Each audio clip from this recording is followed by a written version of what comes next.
Hey, welcome back. Today we're going to talk about something a little bit what most people would consider morbid or creepy or weird, but hey, I just don't mind going where we need to go. So today we're going to talk about leveraging death. Like, I know it sounds really weird, right? But here's the reality. We're all going to die. I don't know if that's a spoiler for anybody, but yeah, so once you're born, there is 100% chance that you are going to die. It's up there with taxes, right? Death and taxes. But a lot of people are concerned about death. They're obsessed with it in this uncanny way. So they have this relationship with death where they think that they can avoid it. They think, oh, if I exercise all the time, if I eat the right foods, and if I, live a stress-free life, then I can extend the longevity of my life and it's going to be amazing. And hey, I'm certainly not saying don't do those things because those are important things. It's important to be healthy. But to have a mentality that we could actually oh, well, we can just get away from the whole death and dying thing, it's just not reality.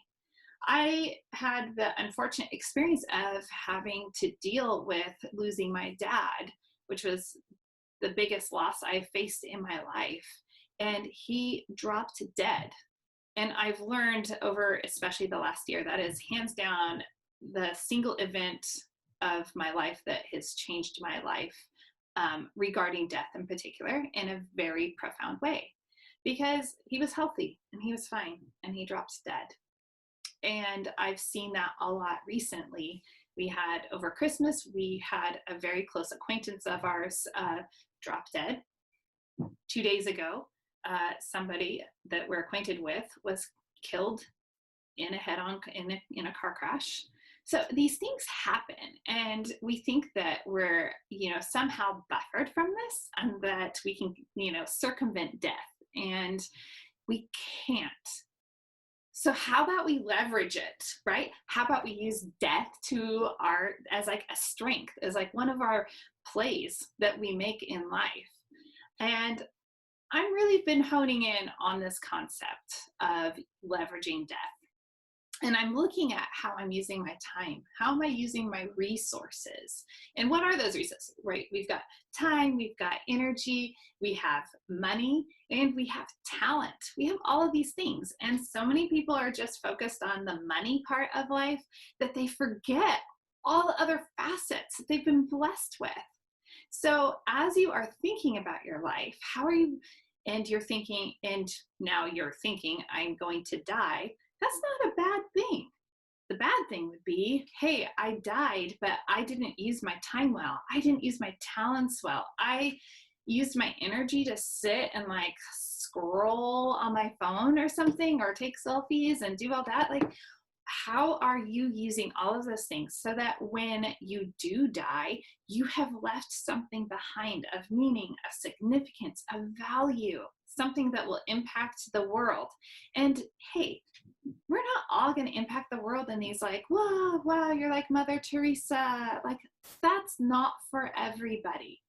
But even if you think you're a nobody, you're a really important somebody. And you're going to impact the people that are around you in your life, in your sphere. And that's powerful. You don't know what they will go on to do. So today, every day, just wake up and you might wake up like me and say, oh my gosh, I'm alive. It's the biggest gift. So what are you going to do every day when you wake up? Just remind yourself, oh my gosh, I'm alive. I won the jackpot. How am I going to use today for something of power and magnitude that is greater than me? Leverage yourself. Leverage the concept of death. It's going to happen, but you can make every day matter. You can make it intentional and significant. So today, remember that and go find your freedom.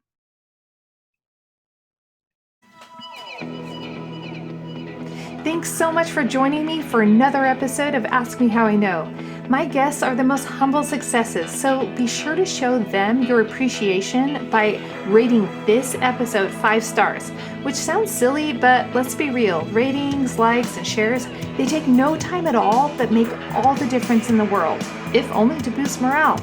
Also, since I don't spend time on the how and why they got into investing, be sure to check out the show notes to get to know more about today's guests, including other podcasts they've been on that has a more traditional format that will give other details about their investment journey. It'll also tell you things like the most influential person in their life and what they're reading right now, as well as how to connect with them.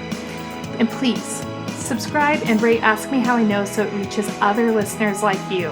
Until next time, go find your freedom.